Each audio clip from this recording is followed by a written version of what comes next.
અને હવે જોઈએ ત્રિમૂર્તિનું પુનરુત્થાન।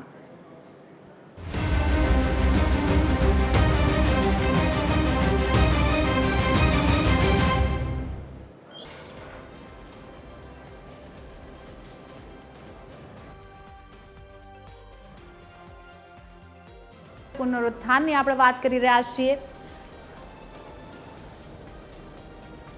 RIC વિશે ખાસ માહિતી આપને આપી દઈએ। એશિયા આધારિત વ્યૂહાત્મક વિકલ્પોને મજબૂત બનાવવાની રશિયા, ભારત અને ચીનની ખાસ જે સમય છે ત્રિમૂર્તિના પુનરુત્થાનનો, તે સમય આવી ગયો છે।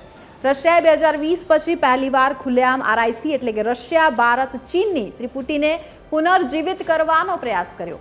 29 મેના રોજ પર્મ શહેરમાં એક સુરક્ષા પરિષદમાં રશિયન વિદેશ મંત્રી સેર્ગેઈ લવરોવે કહ્યું કે RICની બેઠકો ફરી શરૂ કરવાનો સમય પાકી ગયો છે। છેલ્લા ઘણા વર્ષોથી આંતરરાષ્ટ્રીય રાજકારણમાં બહુધ્રુવીય વ્યવસ્થાની ચર્ચા વેગવાન બની, જેમાં રશિયા અને ચીન સાથે મળીને પશ્ચિમી દેશો અને ખાસ કરીને અમેરિકાના વર્ચસ્વને સંતુલિત કરવાનો પ્રયાસ કરી રહ્યા છે।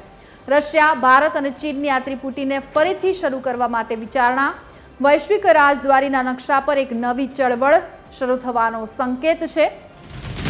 RICનું પુનરુત્થાન માત્ર એક પ્રતિકાત્મક સંકેત નથી, પરંતુ રશિયાની લાંબા ગાળાની વ્યૂહરચનાનો એક ભાગ છે। RICના પુનરુત્થાનથી અમેરિકા માટે વ્યૂહાત્મક માથાનો દુખાવો બની શકે છે।